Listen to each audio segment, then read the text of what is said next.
The following program is brought to you in living color on NBC.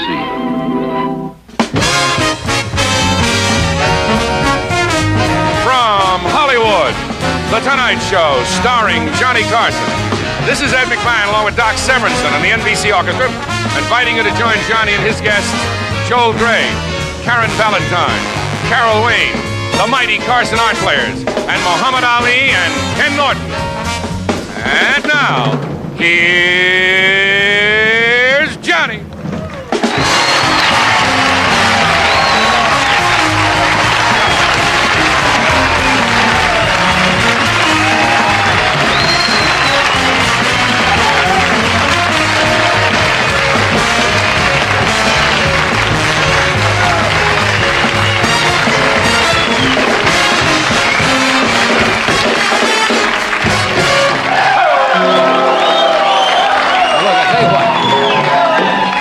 I'll tell you something. Let me be honest. You should not overdo it because the people at home will think we use an applause sign. So we just want it from the heart. What are you saying? I say you look very sharp. That outfit is sensational. Thank you very much. It's just a simple, basic blue. It's right there, pal. I have my pearls on under this, so it's... Oh, I see. You had quite a night last night, I understand. Yes. You went to see Super Chick. Yeah. And later on, he went to see the movie. We have tonight on the show, as you probably just heard Ed announce, we have Muhammad Ali and Ken Norton, the gentleman who defeated him in the last go, and as you know, they're going to fight Monday night. So since they're here tonight, both together, we thought we would have a little contest. For the person who laughs the most during the monologue, you'll get to meet Ken Norton and Muhammad Ali and get their autograph. For the person who laughs the least gets to go 10 rounds with both of them. You all want to go 10 rounds with both of them? Well, what's in the news? We got a big sketch tonight. Did you tell them what we're doing tonight? I didn't tell the audience at home. Well, the Mighty Carson Art Players tonight are presenting their version of the original movie did great. Yes. You know, with Ronald Colman, wasn't it? Yes. But the one at the box office currently has not done too well, so we're going to make up for that tonight and do our version of Lost Horizon for you. You don't care about that either? Well, let's see what else I can get into. Did you? Band is going out already. Bobby Riggs, who was on our show a couple of weeks ago, as you know, is going to play the big tennis match with Billie Jean King. I was supposed to come up soon. There seems maybe a lawsuit on that. But he was on the cover of Time magazine this week. Did you see that? And he's a hustler. He admits it. He's been eating dog food for the past 2 weeks. He's trying to win that $100,000 from Skippy.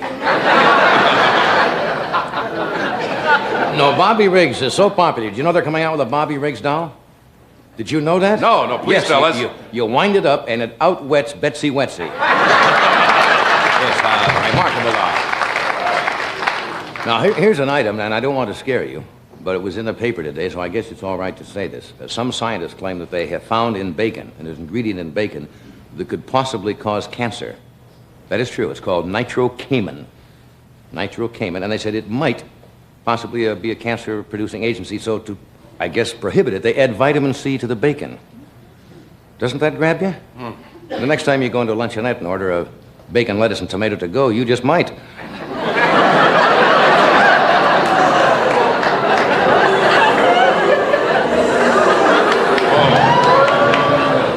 They're risking 10 rounds. They don't care. I guess they feel physically fit tonight.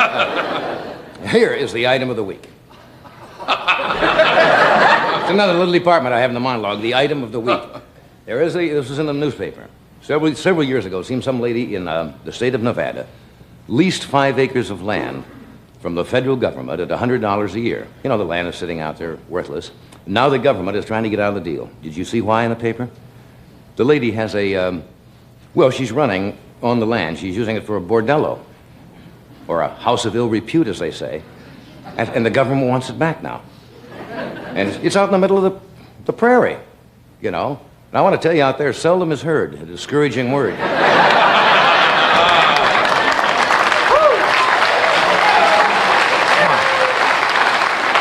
Okay. This should be an exciting show tonight. I'm looking forward to this one. We've got 3 heavyweights on. Ken Norton, Muhammad Ali, Carol Wayne. Got 4 heavyweights. And Joel Grey, who's about as hot as you can get in the entertainment business right now, coming off of his Oscar award-winning performance in Cabaret. We have the lovely Karen Valentine. And the two gentlemen who are going to fight money, so thank you for coming. We'll be with you in just...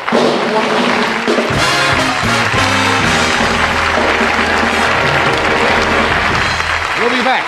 Stay tuned for a message. Thank you. Revlon announces Super Rich Mascara, the mascara that's practically smudge-proof. You can cry in it, get caught in the rain in it, dream in it, kiss in it. Super Rich Mascara thickens your lashes without smudging because it repels both skin oils and water, the things that make mascara smudge. In fact, it's totally waterproof. 7 super colors. Super Rich Mascara by Revlon. Beautiful. When you're overweight, it's like dragging a ball and chain around all day. Oh, it may not be that much, and you may have adjusted to it by now. But remember how nice it used to be when you didn't have that extra weight? Let the Special K breakfast help you. It's less than 240 calories, 99% fat-free, and delicious. If you exercise and eat this smart at every meal, you could lose that extra weight. And the Special K breakfast is a great start.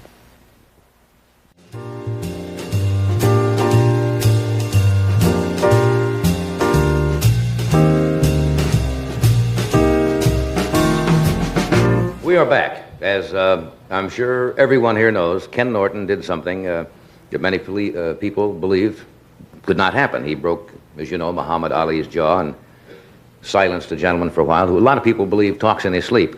But in... Did I say that? Yes. Little humor there. In 31 fights, this gentleman has won 30 and 23 of these by knockouts. Would you welcome, please, Ken Norton. Ken.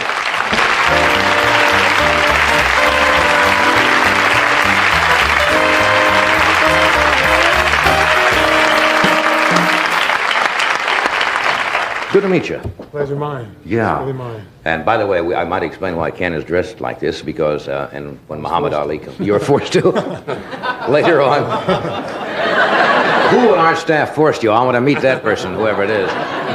We're going to have what they call a preliminary weigh-in a little bit later in the show, which we thought would be interesting, and is not the official weigh-in. Why do fighters, especially in the heavyweight division, get weighed in before the fight? Because there's really no limit, is there, as to what a fighter can weigh if he's a heavyweight? There's really no limit, but it's a formality. Mm-hmm. And my normal weight is about 225, 230. Is that right? And I train down to about 2.6 for each fight. In other words, you drop around 20, 25 pounds. Right. And that's by working out and... That's by running 6-7 miles a day, working out in the gym, and starving. How long now before a fight you go into what you call serious training? I know you do a certain amount of road work generally, and... Normally I train about 4 to 5 weeks, but for this one I've trained 8. Yeah. 8 weeks for this one. 8 weeks. Any particular reason? Or you think it's going to be Because I'm tougher? fighting Muhammad, that's why. No, because you're... How do you think it's going to come out Monday night? How do I think it's going to come out? I think it's going to be a very interesting fight with his dancing and my fighting. And I think that all in all, it's going to be a very good fight. And I'm looking forward to go 12 rounds. It's scheduled for 12? For 12 rounds, right. Yeah, now last time you fought, of course, he, at least they say he fought a major portion of that fight with a broken jaw. And yet you... He said that. Yeah, that's what he said, right. Most of the fight. And a lot of the sports writers kind of got on you saying, look, you didn't even put the man away when you had him in that condition. Nobody else has put him away. Frazier hit punches a lot harder than I do, and he dropped him once and it took him 15 rounds to get him down. And we only fought 12. Is that a good excuse? That's good. Yeah. Whatever you say. I'll go along with anything. I'd like to ask something, what his diet is. He said he diets. What do you eat in a day? What's you concentrate on? Steaks? Well, normally I eat about 3 or 4 times a day when I'm not training. But when I'm training, I eat twice a day, 10 o'clock in the morning and about 7:30 in the evening. And it's all high-protein foods, eggs, steaks, fish, nothing fattening. Ed does the same thing. He eats at 10 o'clock in the morning and finishes at 7 in the evening. Ed's got it all wrong. You see, not twice. You do one continuous thing. When you were a youngster, when did you start fighting how long as a pro now? How long as a pro? I've been pro approximately 5 years, which is not much. Yeah. And I was almost 22 when I first started fighting in the Marine Corps, which is very late for anybody to start fighting. Most fighters, like Muhammad started when he was 12. Yeah, he was as a kid he was fighting. He started at 12 or 13. I have a very good friend who started when he was 12 or 13. And I was an old man of 22 when I started, just about. As a kid, when you were a youngster, were you in fights? I mean, I had one fight when I was 17 and it lasted for about 2 hours. We fought a while and we rested, fought a while and we rested. And we ended up walking away holding hands. You know, I was raised in a very small town. where's home? Jacksonville, Illinois. Right. And there wasn't anybody to fight. Small town. Never thought of that. You got to have somebody else to fight, don't you? You mentioned now your age. You're 27 now? 29 now. Now, I have heard before, at least boxing authorities say that a man's, as a boxer, his physical peak should be around those years, 27 to 28, because you're mature. That's your strongest year as far as agility and strength. Is that right, or is it younger, or is that about the age bracket? I've heard that to be true. I've been told this, but I think it depends on how long you've been fighting, how hard your fights have been, and all that combined. Mm-hmm. But with my starting at 22, and I think my prime years would be around 30, 31, 32. I thought that was old for a fighter. Now, How old is Ali? He's 31. That's not considered too old. It's not over the hill. But he's been fighting since he was 13. I've been fighting since I was 22. There's a difference. Are you thinking maybe he's a little over the hill? No, I didn't say that. You said that. That's right.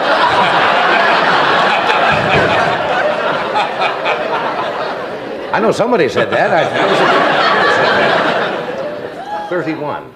But so just the fact that he has been a fighter longer has taken more out of him? Would that be fair? I would say that it's a very hard grind. You know, it's a lot of sacrificing and so forth, and one gets tired of the strenuous thing of training all the time. Is that the toughest thing, to stay at a condition to get ready to go? It's tough to get there. Like, between fights, I tear myself down, physically. Mm-hmm. By gaining weight, eating donuts, chasing women, whatever. And I'm human. In which order? Chasing women or... Switch off. You know. No, in other words, when you get into training, you stay away from women entirely. Serious training. How can I say this nice? I've abstained for 8 weeks. I've been up in the mountains for 8 weeks with nobody but me, myself, my trainer, my 3 sparring partners, and the cook. Who's the cook? Sorry, no. Now they say in ancient, I remember in Roman history, they used to say that the warriors would not go out on a fight, or they would abstain from sex. That's what we're talking about, because they thought it diminished the soldier's capacity for battle, and they found that to be true as a fighter also. Some trainers don't believe that, but I've been told that since I started. So it's partly mental conditioning, plus the fact that I'm every day. My trainer Eddie Futch, he preaches it to me. Don't do this, don't do that. And I think if I went out and done something, that it tears down my endurance. Right. So therefore, I just abstain. It's a conditioned reflex. And that's the discipline anyway of getting ready for something like this. You have to sacrifice something. You never get something for nothing. Absolutely. And if the lady's going to be there beforehand, she'll be there when I get through. I hope. Not always. Well, that's it's different. I'm not fighting, so it's a different. If she carries anything, she'll be there. If not, you're absolutely right. The ratio in LA is what, 8-1? The ratio in LA is 8-1. Something like that, yes. So there's no sweat. No problem. Okay, let me do a commercial here, and we will meet you, as they say, your worthy opponent afterward from one of our sponsors.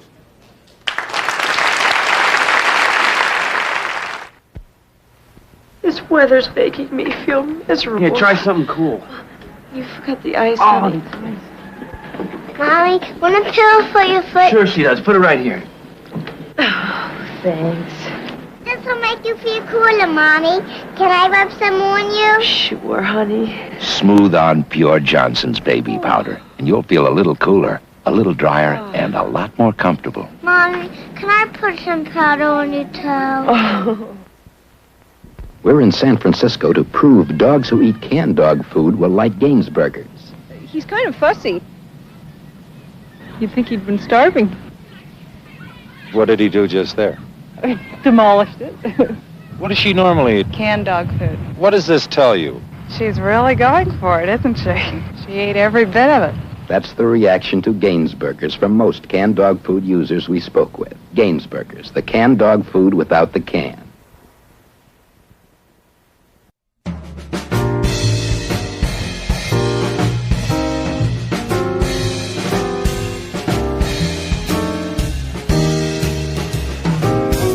Muhammad Ali has been on the show, I suppose, 6 or 7 times, and he is usually introduced first, but we thought it was only fair to introduce Ken first tonight since you beat him the last time out. Fair enough? No argument. Okay, would you welcome Muhammad Ali?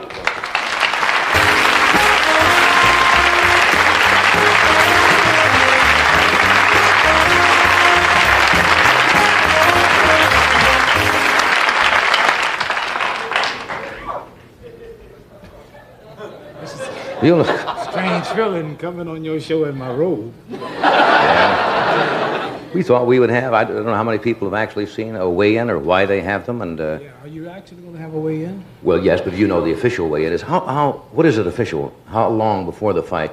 I think a day before the fight. Sunday, yeah. In other words, no matter what you weigh, you could change before the next day, right? I've been studying. You seem quite reserved tonight. I've been studying UFOs. Did you know there are UFOs out here flying around, unidentified objects?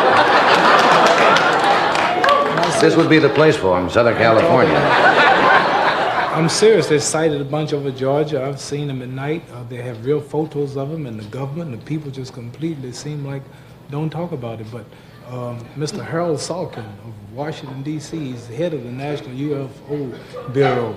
Right. He brought me moving films. I actually have moving pictures of little saucers of great steel objects coming into pictures that people took, and I'm just surprised that don't nobody talk more about it. Something they can... Another great insight into the fight game. No, I'm just kidding. No, I read that. But did you read the thing last night on the news? No. That some physicists said that what the people of Georgia might have seen were that there are probably several thousand satellite objects going around the United States, around the Earth, and sometimes they disintegrate and they come back into space. Not 50 feet over the highway. Well, it could. It's got to land somewhere. No. They call it swamp gas and something. They don't want, I don't know what it is, but I think I do. But there are actual saucers and objects coming within our atmosphere and flying around, and people got pictures. Everybody cite the same thing in every city, the red and blue and green lights, but the people, authorities completely brush it off as if to say we are mentally off. But I know it's right because I've been seeing them. Well, why don't they land then, Muhammad? I mean, if they're intelligent people, why wouldn't they land and step out and say, hi there? Or Galman Ding, whatever they say. You know, why wouldn't they make contact? They probably figure they can't get no sense out of the people here in this place.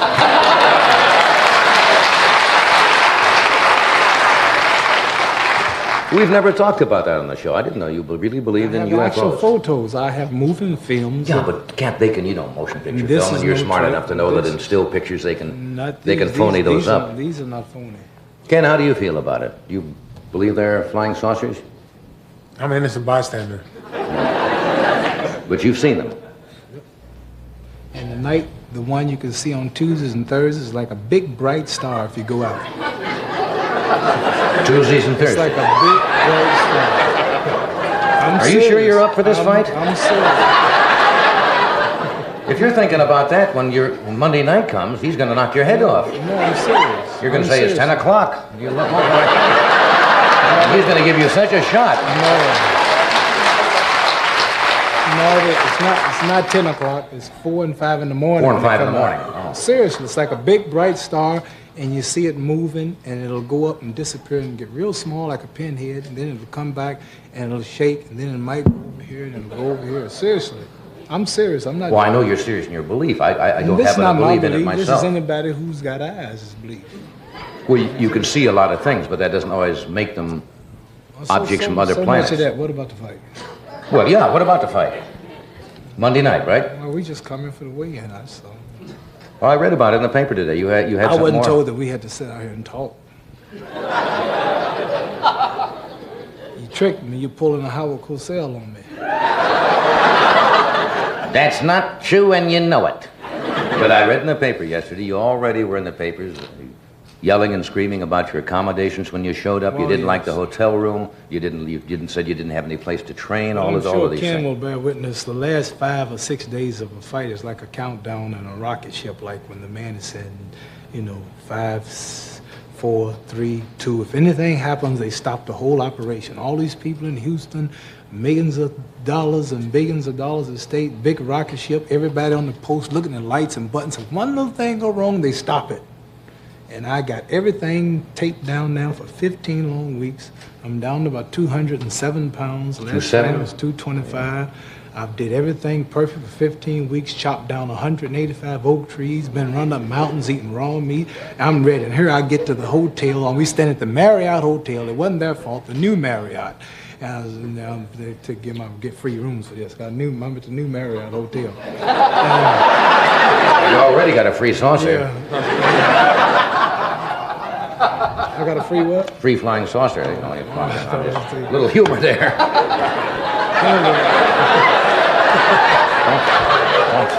We come all the way here, and I get to the Marriott, not their fault, for some Don Frazier, some boxing promoter here.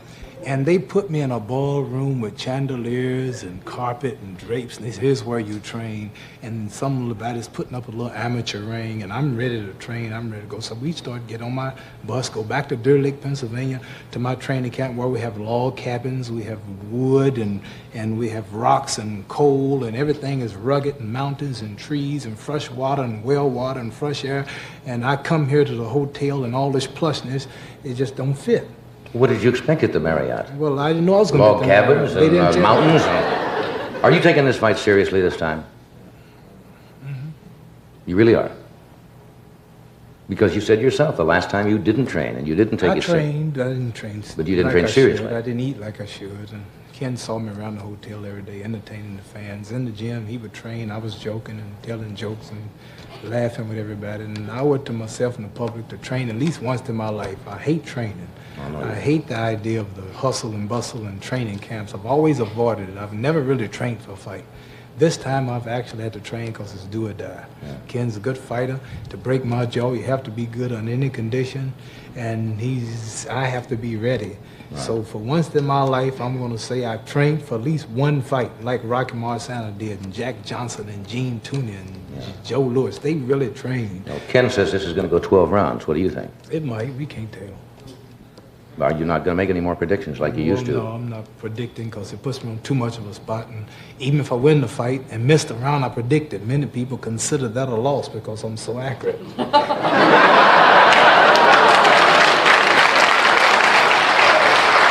I fought this fellow, Joe Bugner of England. I predicted round 7. Beat him good for 12. Many of them went out, he missed a round. Well, we better do the preliminary weigh-in. You want to wait Ken, and we'll go on over here. Both together? Should we have a preliminary weigh-in? Usually we have somebody to weigh us. Well, I'll be Johnny Carson weigh us. I'll weigh in, and we'll... Are we all? Yes, we'll make it official. Well, here we are at the weigh-in. So I've got to set this... Put that at 200. What? 200. All right. There we are. Is there any protocol as to who is weighed first? Could you check this first and make sure the scale is accurate? Scale is accurate. We have checked. Let's make sure it's accurate. Hold it, wait. Yeah. Hold it. No, wait. See, it's a little off.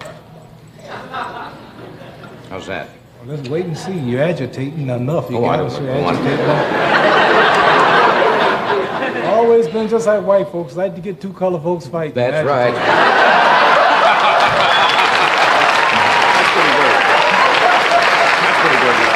We're right on.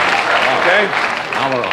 Been doing this for 400 years, getting us fighting. No, I'm going to put this up to 200. You want to take your... Who's first? You go first. Want to go first? I'll go first all right. since I got whooped the first time. All right.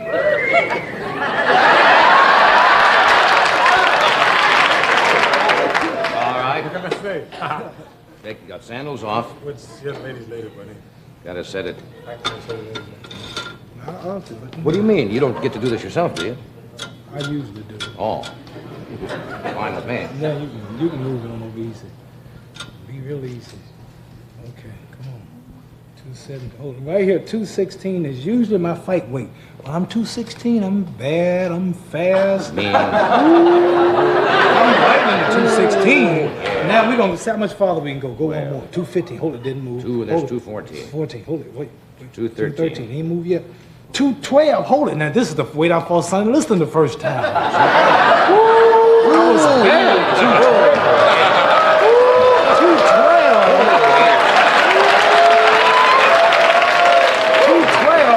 Hold it, man. All right, I'm serious. All of you who know that's what makes him so mean. Yes, I was. They said I was fat. They said I was fat and I was all washed up, and they can't do it no more. Going down to 211. 211. Uh-oh. I know we It's ain't gonna starting go to move. It's starting to move. Oh, wait. Try 210 easy. Easy. I got 210 and a half on here hold right on, now. Wait, we got a little more. 210 and a half. And, That's what you weigh right now. 210 and a half. 4 more days to work. Right.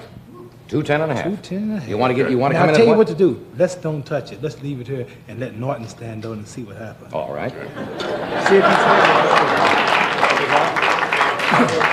he might be heavy or light. Ain't You got no them way. chains Ain't no on. way. You got too much weight Ain't no on. way, You brother. got all that weight on. Forget it. You got too much weight on.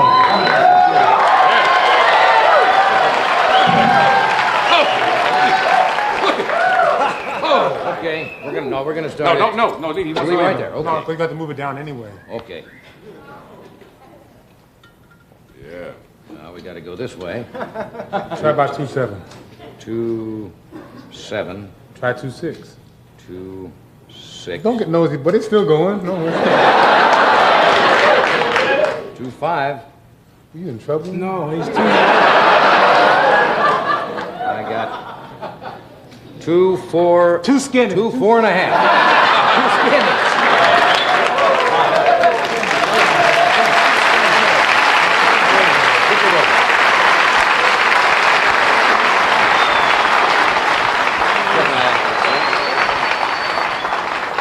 So we all know this is a preliminary weigh-in. The actual weigh-in will take place on Monday, the day of the I'm fight. good for about 3 more pounds. You're about another 3 pounds lighter, so you'll be down around 207. About 2.7. Something like that, and Ken's going to come in at about...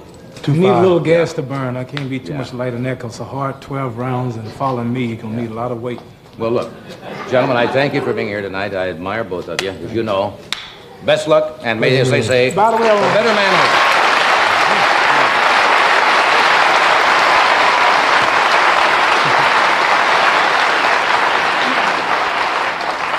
We have a boxing friend in prison out there somewhere in New Jersey. I forgot the exact prison. Just want to wish him luck in his appeal. They got him for manslaughter. I don't know the case, but many people say that he's innocent. Many of the detectives say he's innocent, and they railroaded him. And his name is Reuben Hurricane Carter. So I want to make that announcement. I don't know the case, but let them make up their mind. Thank you, Ali. Ken, thank you. Good luck. Good luck.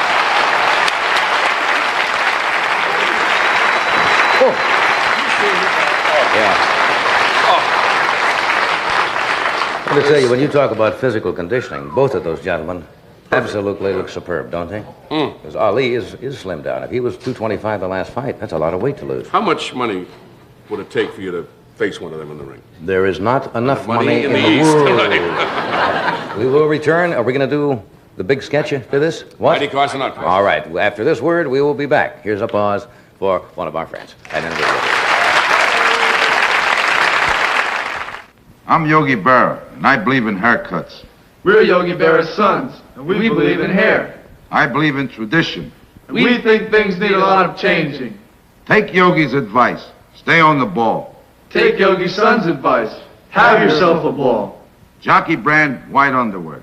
Jockey brand color underwear. White. Color. White. Color. White. Color. Where did I go wrong? It is amazing that something so delicate can be so powerful. A rose speaks to a woman like no other flower. FTD florists are fully aware of that. Therefore, for a limited time, FTD florists have added roses to their forget-me-not bouquet for birthdays, anniversaries, or any happy occasion. Gentlemen, let the rose speak for you. FTD, your extra touch florist.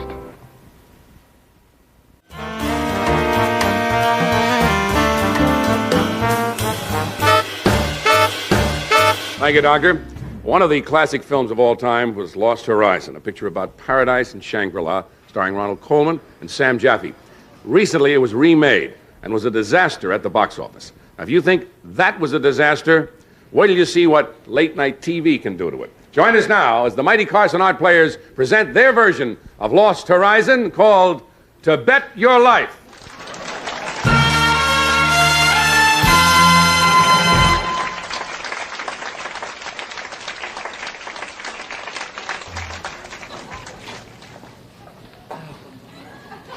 Excuse me, we've come a long way. Our plane has crashed in the Himalayas. Yes, we're lost. Where are we? My dear people, you are in paradise. We have come a long way. Yes. The mountains are treacherous. Oh, no, we climbed up the stairway. What stairway? Don't you know the stairway to paradise? Oh, yeah. I'll build a stairway to paradise. You're very strange. You think I'm strange? Here comes the High Lama.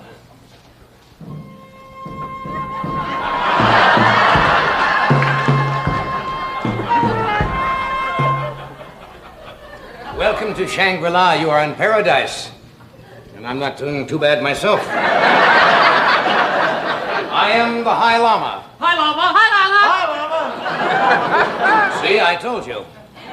You're the High Lama? Yeah, you want to see how I can get? Ah. Your appearance. It's very strange. Yes, 300 years here and I still can't beat the Frizzies. Now, I'm Dr. Robert Forsyth, and this is my fiancée. Ah. And this is paradise. Where are you from? Burbank, California. Then to you, anything is paradise. Please. High Lama. We are engaged. We are not. I don't even know you. I'm a wise man, and it is written in the stars that you two are not meant for each other. Your astrological signs do not gel.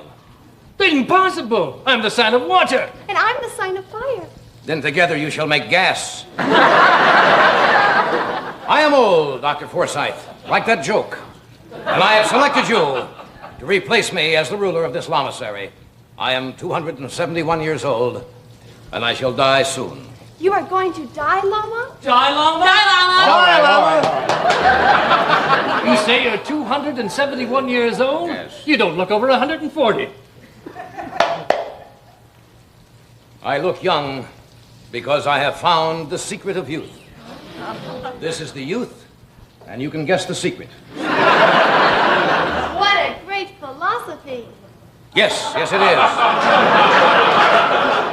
I also believe in meditation. Every morning I take my staff and climb to the top of the mountain. But you're an old man.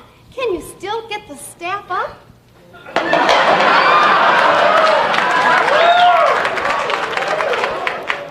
Yes. You see, here we live by one standard. Bring out the standard. This is our standard. We all try to look better than this. And if we can't, we throw ourselves into a cobra pit because there's no use in living. Would you get back to the cave, please? You're a bad news-looking man. You're hurting the place. Look, this is all very nice. But we must get out of here. How do you get out of here? I cannot tell you. I am the High Lama. Hi, Lama. Hi, Lama. Enough already. Please, we really must get back to civilization. You cannot leave. No one ever leaves Shangri-La. But you will be happy in your life here. Come, I will show you some of the ways in how we live. Observe. This man has a very important job. He spends the entire day with his Lama, just turning him around and revolving him. What is he called? What? What is he called? He is the Lama Turner. May a diseased yak invade your shorts. And, behold. What is this girl's job? She spends all day hooking this rug, so we shall have wall-to-wall carpeting. Oh, my, she seems very happy. She is.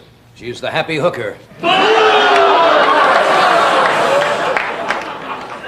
May a weird holy man use a power saw on your sisters. Thank you for your hospitality, Lama, but we really must be on our way. I warn you, do not go out there. It is dangerous. Here is paradise. Out there is... Excuse me. You see, here, we are sheltered by a beautiful climate. It makes us look years younger. I will show you. Oh, Lotsen. This is Lotsen.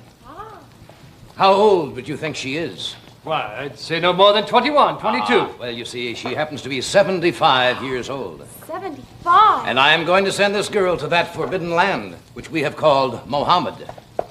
Yes, I am sending the mountains to Mohammed. Once this girl leaves the valley, you will see her real age. I believe she is returning now.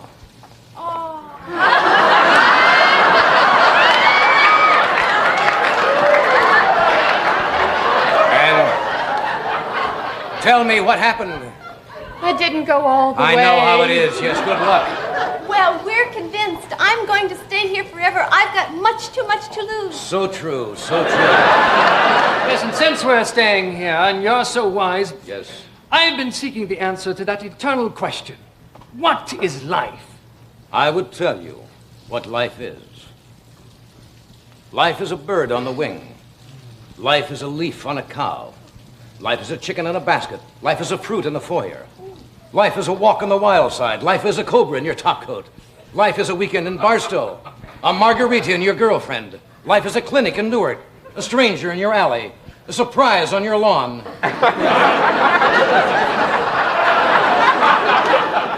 But which one is it?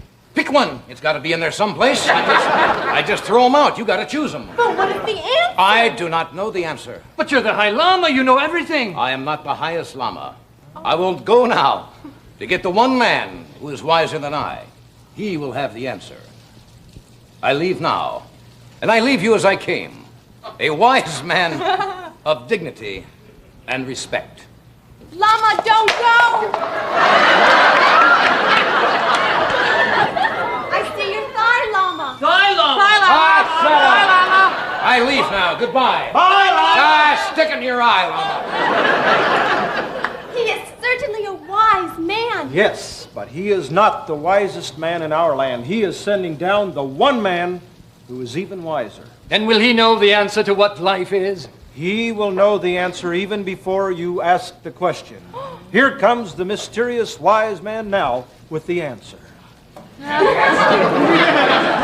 answer is hurry up. But what is the question? What drink is made with 7-Up and prune juice?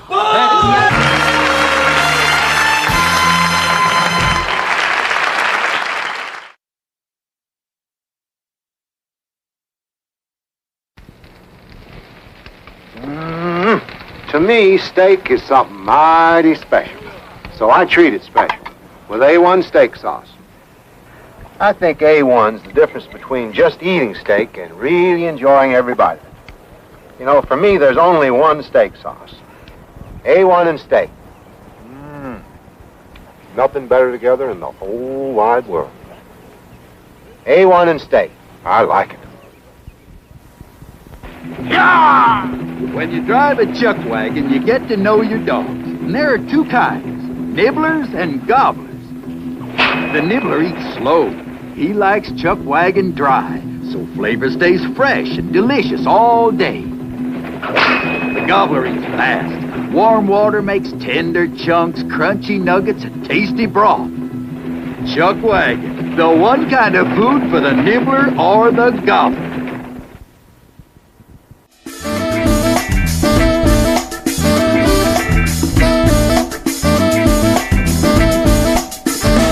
The High Lama will be out in just a moment. Here he is, High Lama. Hi there. Hi, Lama.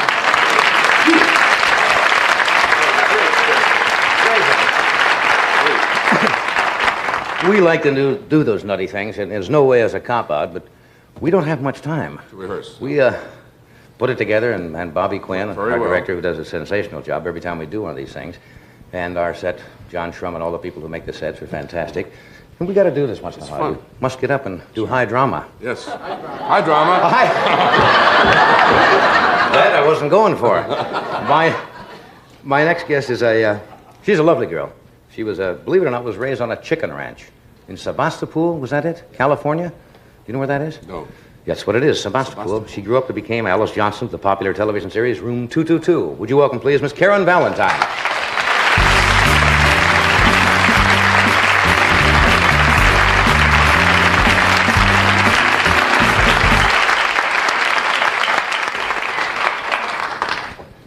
Well, don't you look pert tonight? Well, if that's the right word.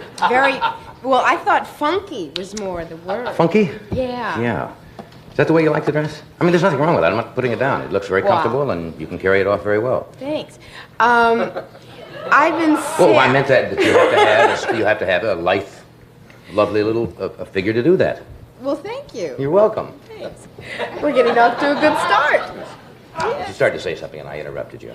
No, you asked me if I like to dress like this, and yes, I do. Yeah. But I like to dress all different ways. It all depends on my mood.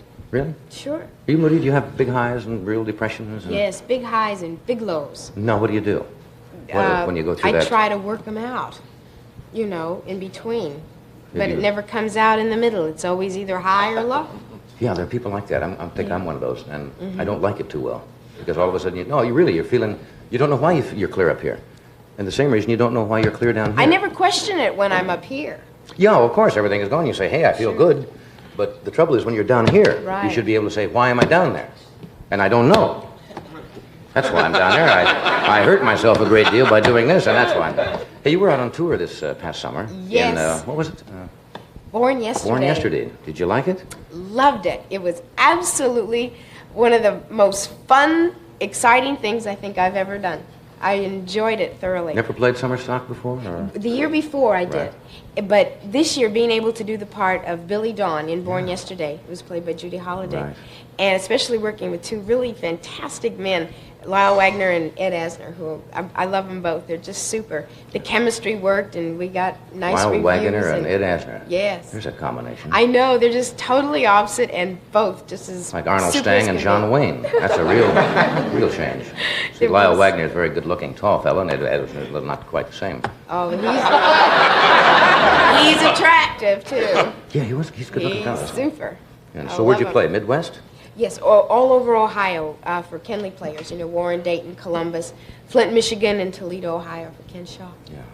And the audiences, and of course the acceptance now when you do a television series is amazing, isn't it? Oh, it's Because incredible. they know you right away. The audiences are the most fantastic audiences because they come there to love you, number one. And, I mean, you could just walk across the stage and trip. And No, they, not really. You know, Now you're putting yourself down because they may come to see you because Well, they watch you, but then they you, come with good thoughts in Yeah. their heart. They don't come but to then you got to give them a good criticize. performance. It's not fair just because you're on television to walk up and say, "Hi there." Oh, no, I don't think it's Here I fair am. to do that. But, I mean, the audiences are very understanding, and they just love seeing you because you've been on television. Now we've talked about this before because you are demure and you've got that, cute little face.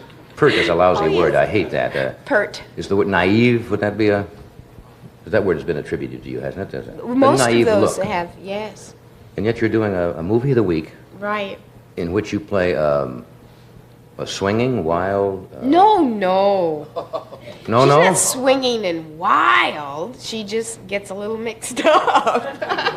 Well, now what do you mean? Well, she gets married, and she's married to a guy in Los Angeles who's a pre-med student, and she's a stewardess. And she flies the Los Angeles-London run, and she also is married to a guy in London who's an artist. And well, that's just something that happens. I mean, it's not like. Oh, wait a minute! I just said you she's play not kind of a wild wild. far out. Well, you got a husband in Los Angeles, and you got one in London. Well, That's not It's just Kate Captain's, Smith time. Captain's Paradise in reverse. That's right. That was Alec Guinness originally. Right. And you're a stewardess. That's it. Why do you have a husband in both places? Well, Well, that's a dumb question. sometimes it worked out that way, I guess. But that's not the real problem. Oh. She gets pregnant, and she doesn't know which is the. It's a comedy. It's very. It's very light That's and very hysterical, as a lot of fellows will tell you. That's a real. That's really funny. Waiting for the rabbit to die. There's a scene like that too. Oh, is there? I didn't know that. Well, you didn't. I know, but it'll be on soon, so everyone can see. That's a movie of the week. Now, isn't that kind of a change for you? I mean, image-wise. Yes, of course. But it's a family picture, isn't it? Well, yeah. To say the least. Well, I mean, if it's on movie of the week, that's got to be on prime time. So it's nothing. We're trying to make it sound like it's something that young people should not see, but it's not. No, it's not dirty. It's. I never said that word. Oh. I said suggestive. I didn't even say that. I'm saying that now. I said wild. Wild and free. Yeah. Oh, I'm sick. What's wrong? I've been sick. Really? I'm I sorry. had a horrible day. Everybody always comes on so upbeat and everything. This has really been a rotten day. You want to tell me about it? No, I'm open till till we'll all 1 be in o'clock. tears. What started it? Just A rotten day. Well, I got up at 6 o'clock. Oh, and here comes a commercial sign. Do the commercial, and then We'll tell discuss about your my rotten day. day. I'm so sorry to hear that. Yes.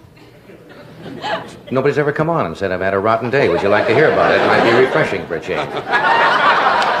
You know, boy, this was a lousy, rotten, stinking day. We'll be right back. Tests have proven that not even the leading antiseptic mouthwash is more effective against bad breath than Lavoris. Sylvia, did you hear that? Yes, dear. They said a mouthwash doesn't have to taste bad to work. I know, dear. They said not even the leading antiseptic mouthwash is more effective than Lavoris. But Lavoris tastes good. I know, dear. Then why? We do, dear. And look, Lavoris is the mouthwash more dentists use. That's a mouthwash you could love. Lavoris works, and it tastes good. I'm blocked up. I'm blocked too. Hay fever, huh? Hay fever. What can you do? When hay fever blocks you, use Vicks Sinex nasal spray. Vicks Sinex? Vicks Sinex, the blockbuster. 2 sniffs, and I can feel those cooling Vicks vapors. And then? Then the decongestant in Vicks Sinex starts unblocking me. Unblocking my nose, my sinus openings. Unblocking me in minutes. Hey, that's Vicks Sinex nasal spray. The blockbuster.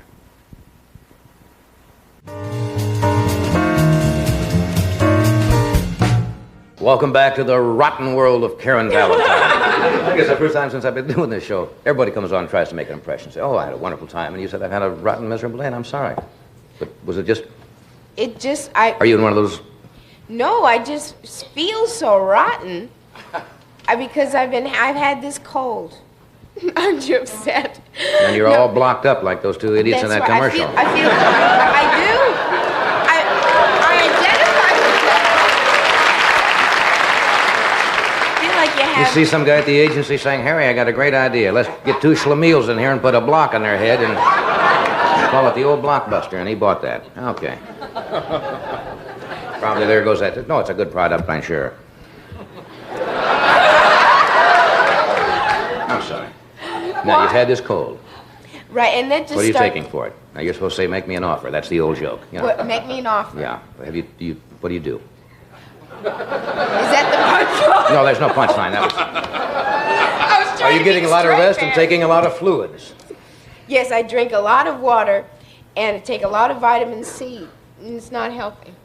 Well, there's a big controversy with that. Dr. Linus Pauling was the one who first came out and said that massive doses of vitamin C, if you took them, would prohibit you from getting a cold. And other scientists said that's a lot of hogwash, and it makes no difference at all. A lot of people think there's a cold within you all the time. I mean, the virus is there, and the system gets out. I don't know why I'm telling you this, but this is what I heard, that the system gets out of balance, and it has nothing to do with sitting in drafts.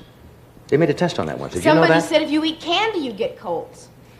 Because it wets down some of... I never heard that at all. Well, I heard that one morning really early. I keep the television on all night. Well, that's early in the morning kind of material. Did you know that they made tests in colleges where they took volunteers and set them by open windows and set them on blocks of ice and doused them with water and fresh air?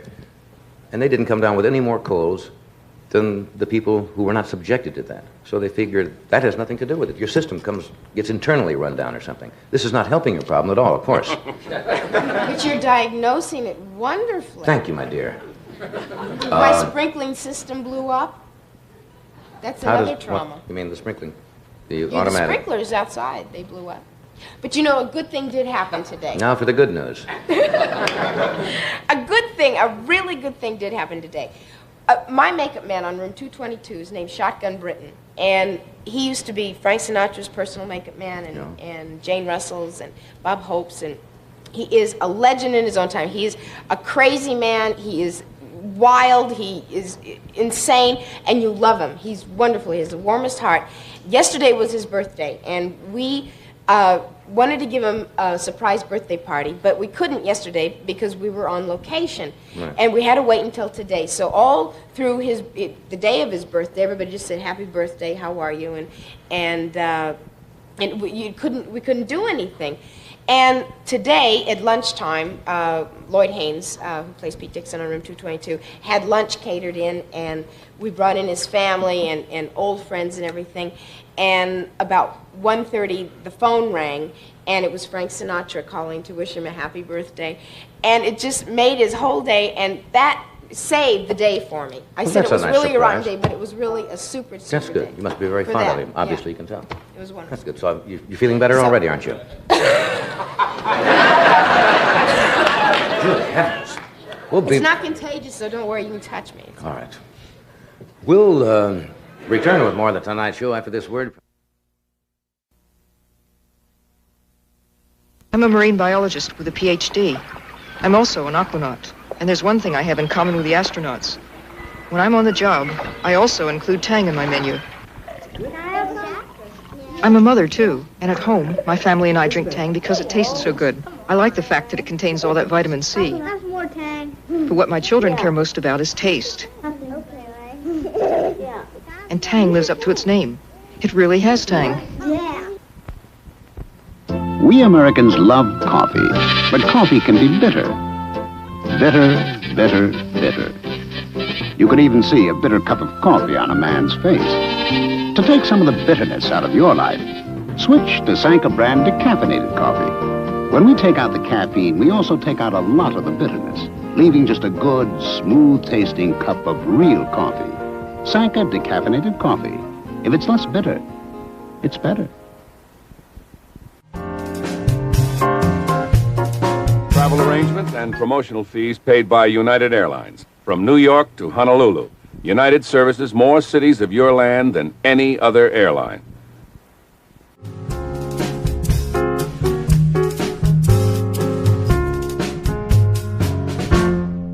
Joel Gray is with us tonight. He's a fine entertainer. He will be appearing here in Los Angeles at the Greek Theater beginning September the 10th. And he flew in tonight from Lake Tahoe, where he is currently working up there. Would you welcome, please, Mr. Joel Gray?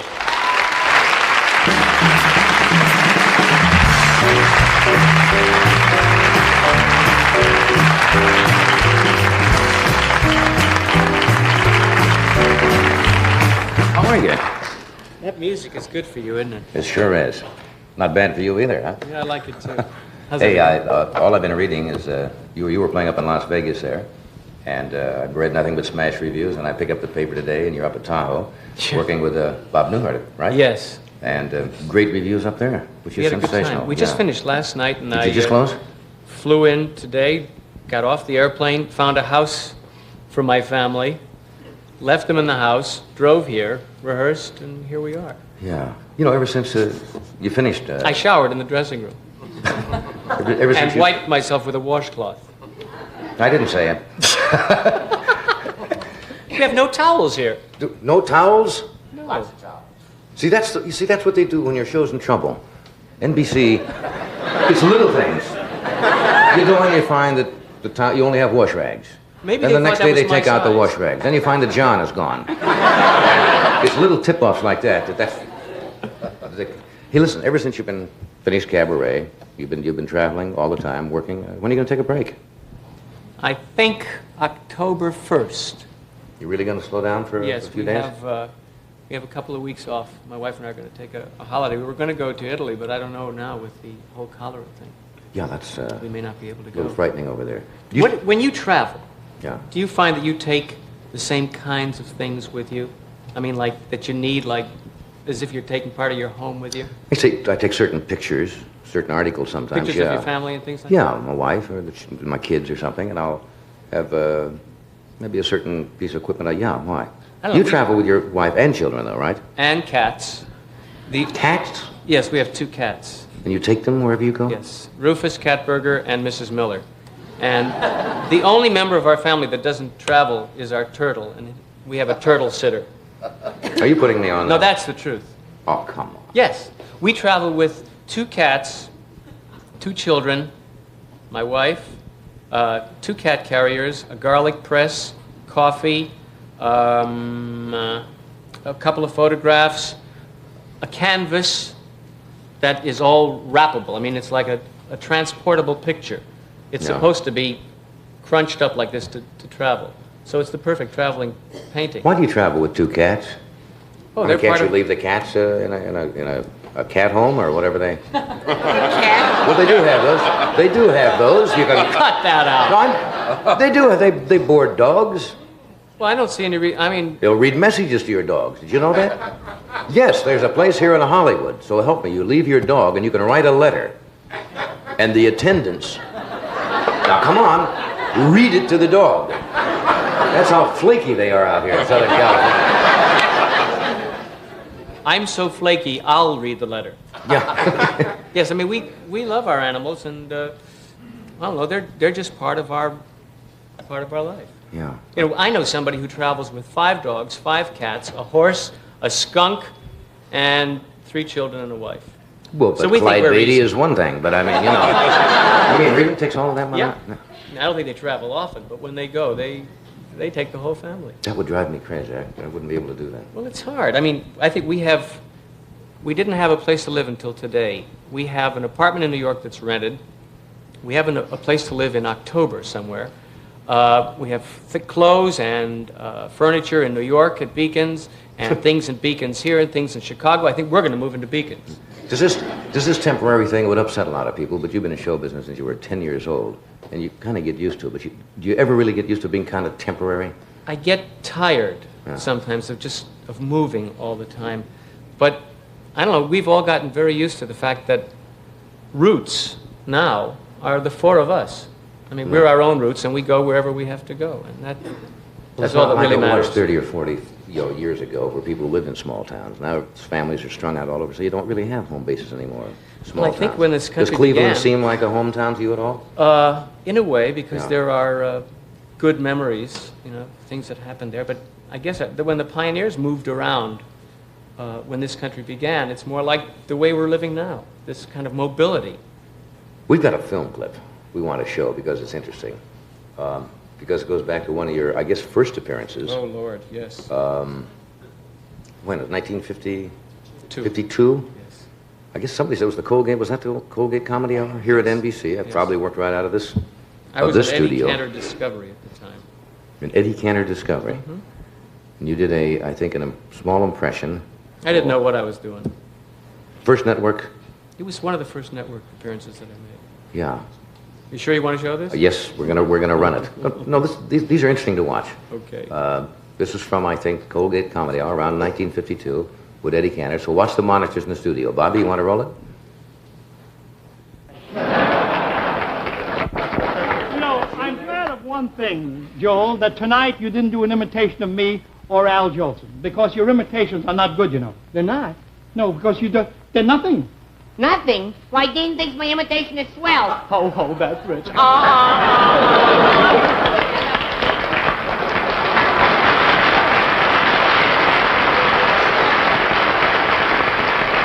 You see, these days to do a real imitation, you must have the pill.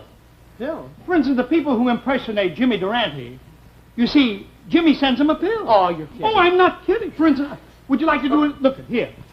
Would you take this pill? Take this pill. Just swallow this water. Now it's starting to work. You see, and now you're ready to do an imitation of Eddie Cantor. That's all. Potatoes are cheaper, tomatoes are cheaper. Now the candlestick maker gave the price a downward shout. Grab yourself someone to fry your eggs and bacon. She can live just like a queen, now what you're making. And if she's really good looking, you won't mind her cooking. Anytime's the time. Now's the time to fall in love.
I know how you feel when you look back on, see something you did 20-some years ago. You kind of go, oh. I mean, did you see that haircut and did you see that size of my behind? You had a fairly large, Yes, what is that?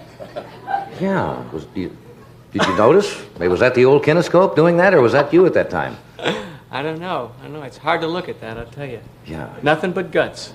You moved around. We'll take a break here. We'll be right back after this message.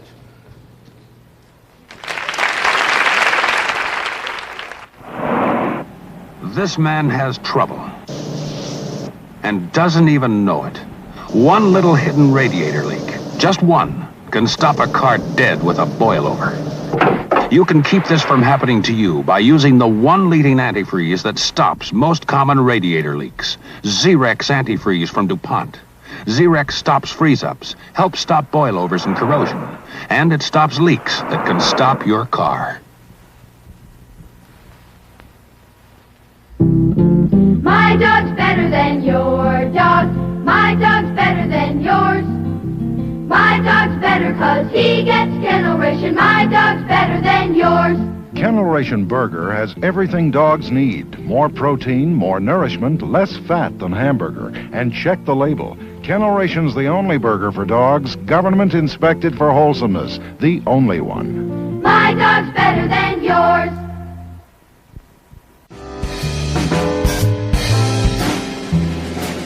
I was wondering, you were talking about things that you take with you on the road. Do you take the Oscar with you? Many performers have. I know one performer uses it as a doorstop.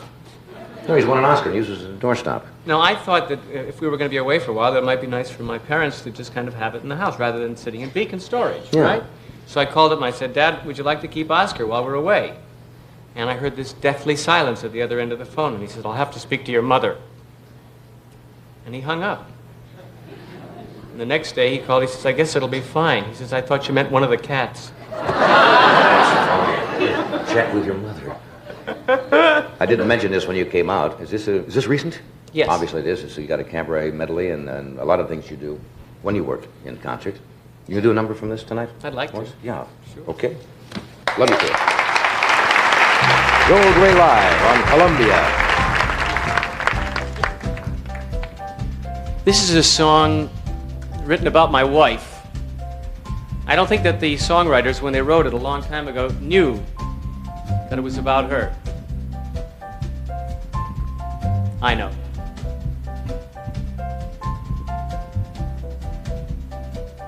It seems like happiness is just a thing called joy. She's got a smile that makes the lilac wanna glow. She's got a way that makes the angels heave a sigh when they know pretty Joe's passing by. Well, there were times, my friend, we found the table bare, but with my Joe it seemed like Christmas everywhere. Troubles fly away and life is easy go. Do I love her good? That's all I need to know. 'Cause my happiness is just a thing called joy.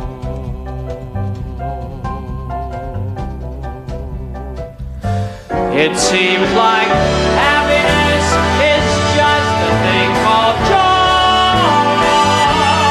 She's got a smile that makes the lilac wanna grow. She's got a way that makes me sure, makes me warm and secure. Well, there were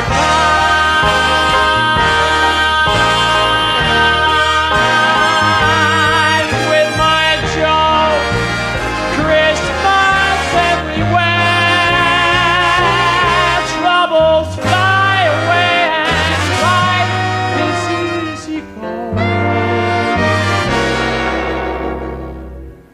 Do Do I love her good? That's all I need to know. 'Cause my happiness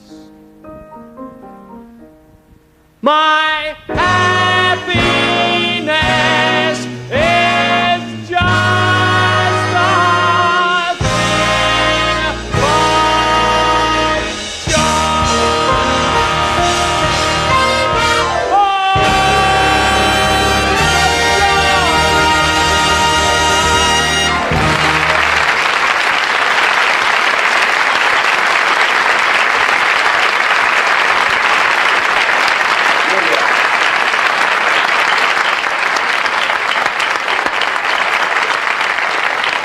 That's a good song. That goes back many years, doesn't it? That's an oldie. I've not heard it. We'll return in one moment.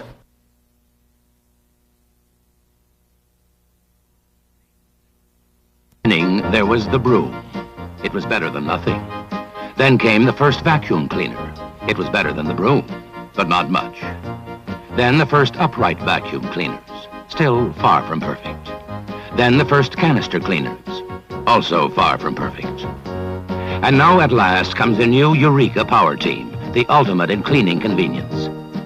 The new Eureka Power Team, a vacuum cleaner that's like two vacuum cleaners, with the suction power of a canister and the deep cleaning power of an upright.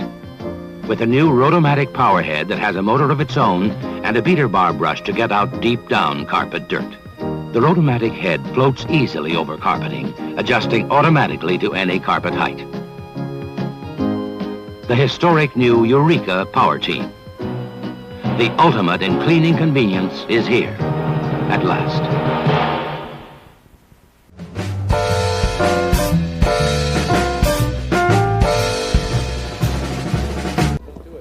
We mentioned before we mentioned you're going to be at the Greek Theater. Is that starting this the 10th? Yeah, it's kind of fun because I went to junior high school and high school here, and it's kind of like coming home and away.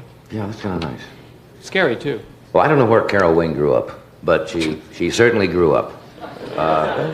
And she was our matinee lady on Tea Time Movie, and she was in Paradise a moment ago. Would you welcome Carol Wayne?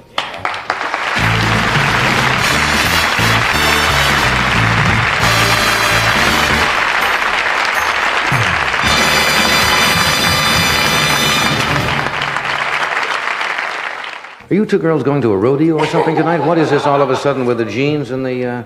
These are cute clothes. Yes, Cute, cute. yes, they are. Very nice. How are you? Fine. How you doing? Did you enjoy our Wasn't it different grand? sketch for change rather than our Yes. Tea Time Movie? Yes. Oh, I love the Tea Time Movie. Yes, I know. Oh, Cut off your Slauson. That's right. It's lost and cut off. Well, what's been happening? Somebody told me you've got an honorary title, and I don't know whether they're putting me on or not. No, I have been chosen Miss Body Shop of 1974. Imagine me. I can imagine that. That's is that a national? Is that local or national? Or I've been by Plastics, a plastics company who makes body parts. well, you're a wonderful choice for that. Yes. You really are. What do you have to do? Well, I as go the to bearer of this title, I mean. I go to my first convention. I've never been to one, you know. I know I didn't. Yes, I've never been to one, and I get to see Muffy. Their famous thing that they sell is Muffy. It is a tailpipe muffler bandage.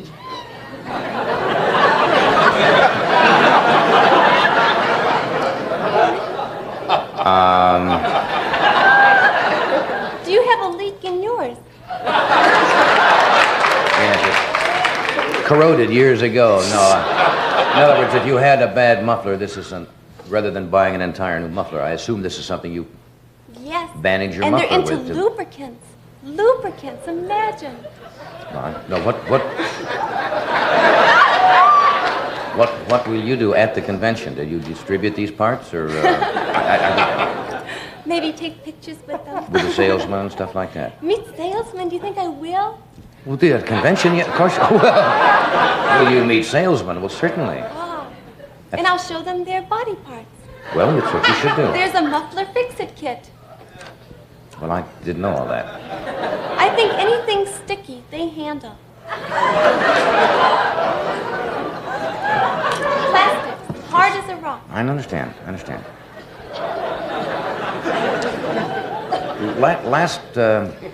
You baffle me at times. It's really unfair. Is your commercial still running on television? Oh, you had it a just commercial. started running, yes. Oh, I've not seen it. Really? I bet you're a big television watcher, too. I watch a certain amount to see what's going on. Right. Well, you have to, to be au courant, as they say. Really? You've heard that. It's an underwear commercial. Yes, Munsingwear. I had to do something for their convention, too. I guess they're really bored at those conventions because... no, wait a minute. Well, go ahead. I'm sure you'll be. It's a film of me as the matinee lady. Imagine how famous you have made me. Is that right? Has the show helped your career? No. Well, most people come on and they say, gee, you don't know what The Tonight Show has done, and so forth, every place I go, and it has done your career? I'm overexposed. Well, besides that, no, you mean you've been on the show too many times, you think? No, but I'm famous for this. Buck Henry wanted me for a movie, told me how much I would influence his marriage, how much he would like to work with me, and then said, but you're overexposed. And so you're not going to do that? No, I'm not. Well, what else is current in your life now? What else is current? I'm very embarrassed. My child is a swimming school dropout. He dropped out of swimming school. How old is your boy now? 4. What do you mean he dropped out of swimming school? Well, his next trick was to learn to breathe. And you know how they teach him that? They knock them on the head while they're swimming along. And he got angry. And then the other way they teach him is to pull their hair up out of the water to say, it's time to breathe. And he didn't like that either. And he said, I'm fed up with it, I quit. But that's what children, if you put children in the water, they normally will. No, they don't. They You gotta don't. knock them on the head. They love you at swimming school, my darling. You went in and bought 2 pairs of little Mark Spitz's, those bikini things at the Sherman Oaks Swimming School. How did you know I was there? How do I know? I did. I stopped by. I was looking for a pair of swimming trunks one day, and I drove along, and I saw this place, and I dropped in. That's where your son goes? Yes.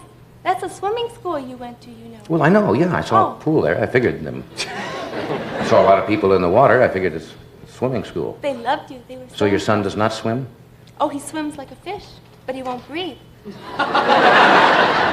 he's probably good on short bursts then, from 5 or 6 feet. He goes out and then turns around and comes back. Well, it's important that he learn. You should put him back in the school. He should know how to swim. Then you can take him, but I'm not going to put up with it. Hey, we found out. I did not know this until this afternoon. It's your birthday today. Really? We didn't know. And we got you a cake.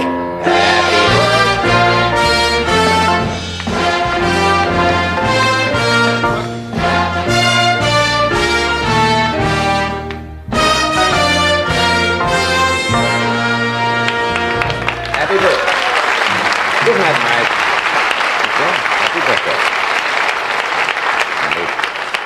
No. I think I'll wish for something for both of us.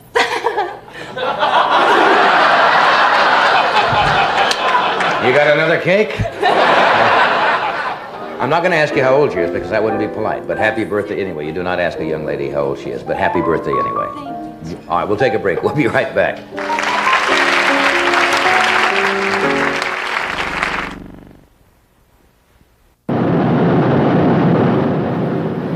Vinyl car tops look great when they're wet, but in the short time it takes to drive home, they're dull again. Well, I've discovered how you can keep vinyl looking beautiful with Scott's Liquid Gold Countertop Polish. Just spray it on for a rich, wet look, and it lasts a lot longer than water. Liquid Gold Countertop cleans away scuffs, dirt, and dust. Hey, Mom, let's take it around the block to show it off. What's a Matador? This little beauty right here is a Matador. It's America's newest and sportiest midsize from American Motors. Now, if you've been looking at midsize cars and found that they're mostly on the dull side, then head for your AMC dealer and take a look at the all-new 1974 Matador. It's got the exciting look of a sports car, yet the legroom and comfort of an American midsize. And there's even a special Matador designed by the world-famous designer Ole Cassini, featuring plush black upholstery, deep copper-colored carpeting, and a copper-accented exterior. Plus, all Matadors come with a feature no one else offers, the exclusive AMC Buyer Protection Plan. That means AMC will fix or replace any part except tires free for 12 months or 12,000 miles, whether the part was defective or just plain wore out under normal use and service. So visit your local AMC dealer tomorrow and check out America's newest and sportiest midsize, the 1974 Matador.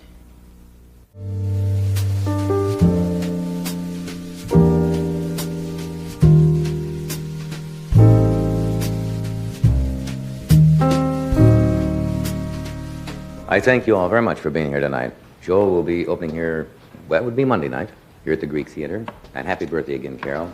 And Karen, I hope you feel better. I'll be checking in. Yes.